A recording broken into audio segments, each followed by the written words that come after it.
probably the match of 1991. I think you can honestly say this. Between the Steiner brothers against Lex Luger and Sting for the World Tag Team titles. To me, I've said this before and I'll say it again, I think it was the best pay-per-view tag team match I have ever seen. The hype with these two face teams facing each other, it was just amazing, the hype, and it delivered on all counts. Lex Luger is the current United States champion. Sting had recently lost the World Heavyweight Championship to Ric Flair in January of '91. The Steiner brothers are now the World Tag Team Champions after defeating the Fabulous Freebirds on TV just about a couple months prior. And the vignette package that ran prior to the event was just phenomenally done by WCW. I always wondered why they didn't do much of this stuff. It was just well produced and coordinated. Got you set. And it was like a hushed silence over the Bayfront Center to this match because they didn't know who to cheer for, but they really felt that this could be really interesting. It turned out to be great. Jim Ross and Dusty Rhodes put it over a ton. I mean, just for instance, just as you see the cover right here for Ric Flair and Tatsumi the Dragon Fujinami, the PAL release, which is the video format for many European-based VHS at the time for WCW, had the tag team match on the cover. So that's how big that was overseas. The offense between both teams was just phenomenal. They were going back and forth. No one really had control of the match. It wasn't a really long match. It didn't last 20, 15 minutes. It was like a 12 minute match. And, you know, to make a long story short, you had both teams going back and forth, and it got so hyped to the point where you really didn't know who would win. Then the temper started to flare, and they were going back and forth, beating each other up. And before you know it, here comes Nikita Koloff out of nowhere with his chain, which was designed to hit Lex Luger, who was on the rope. He actually is pushed out of the way by Sting, and Sting takes the wrath of that blow by Nikita. Nikita goes all the way in the back of the Bayfront Center, interviewed by Tony Schiavone after the Steiner brothers capitalized and pinned Sting. And after the match, those teams are looking at each other like, what happened to Luger? What happened to Sting? And Sting's bleeding from the shot. And, you know, you have Lex Luger and you have the Steiners in the ring with each other like, what happened here? And concerned for Sting leaves and attacks Nikita Koloff by his being interviewed by Tony Schiavone, and they fight all the way throughout the Bayfront Center into the parking lot area. So, that was really good stuff. No one thought that would turn from Luger and Koloff to Sting and Koloff. So that was really interesting to see how that all happened. After that, you have the World Television title match between Bobby and Arn Anderson. An absolute classic.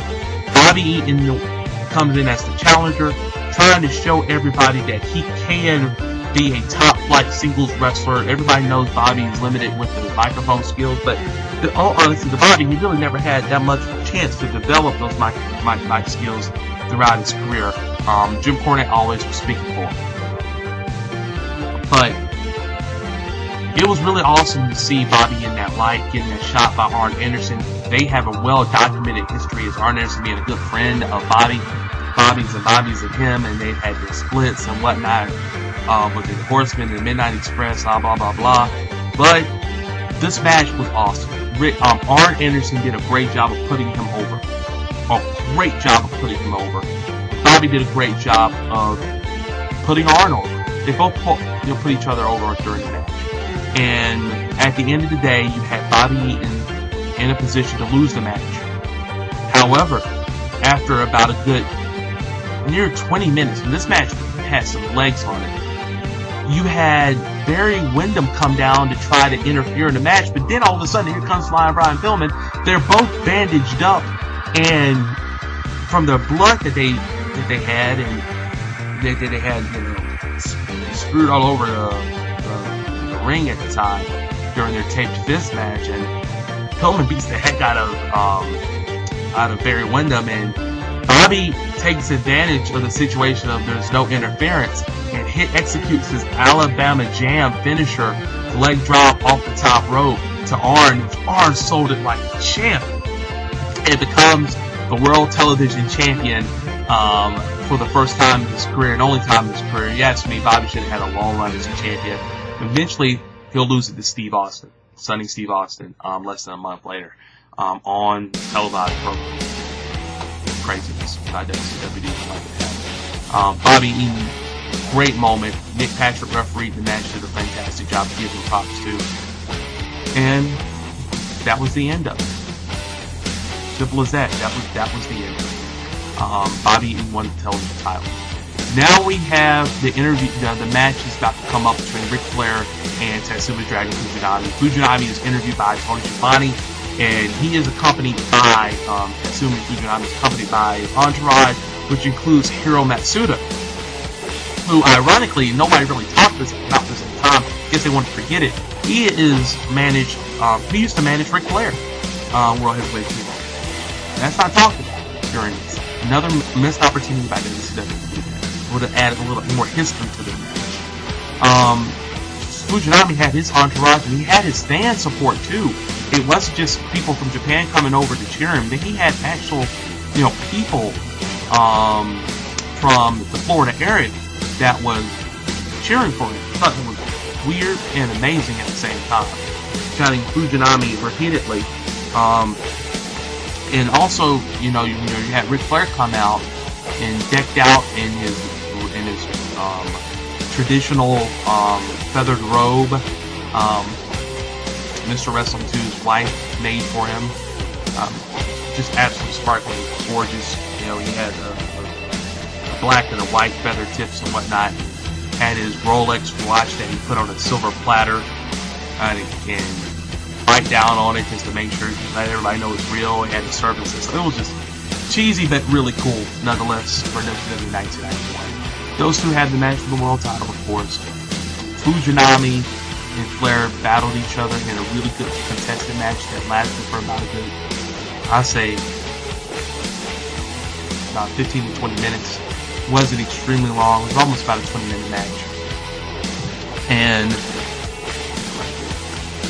to cap off the show, there really was not a lot of controversy, just a traditional finish in which Ric Flair pulled the tights, and Tiger Hattori, just like Bill Alfonso, got injured during the match. He was injured during the match, and to reverse the things, you had Bill Alfonso come in and get the 1, 2, and 3 with Flair pulling the tights on Fujinami, and Fujinami chest beat up red, and unfortunately they didn't do much more with Fujinami.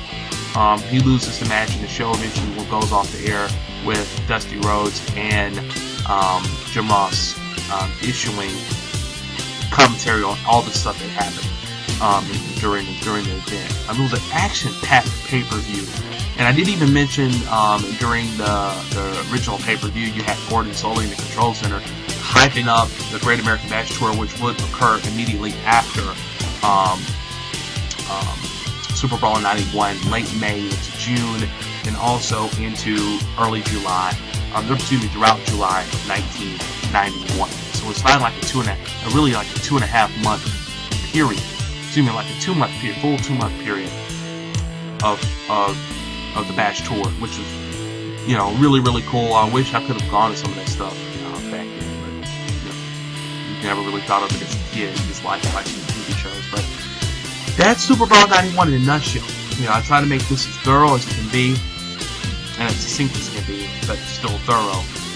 This could have been like a 3-hour review, because I didn't touch on absolutely everything of all of the storylines that were in place at the time.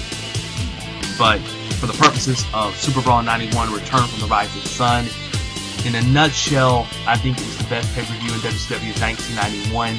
And long story short, this pay-per-view was the final pay-per-view for Ric Flair in WCW until he left the company in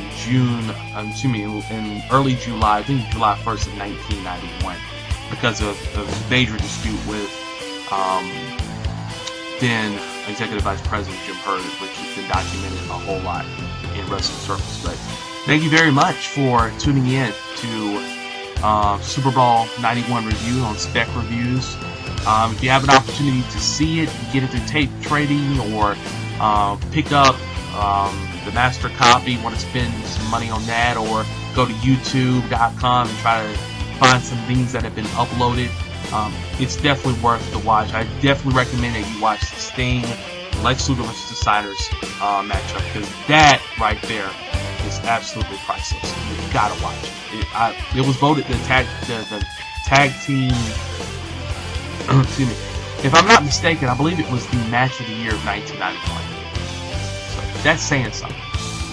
And then none of those guys were even the tag team of the year. Their forces were, and that would occur later in 1991 WCW. Johnny B. Bad, I believe, was even a rookie of the year. I mean, WCW had a lot of good stuff going in 1991. Many people like to downplay it, or just like to criticize it for the goofiness and stuff, but there was a lot of good stuff that happened in WCW in 1991 to me. To me, I will always cherish it, because I saw every bit of it growing up. Very, very good stuff. But thank you very much for checking out Spec Reviews, and I am going to make this more frequent, and I'm going to upload another one very, very shortly. And when I mean shortly, I mean within the next week. I'm definitely going to get another one out. I have so much in my collection. I need to talk about it.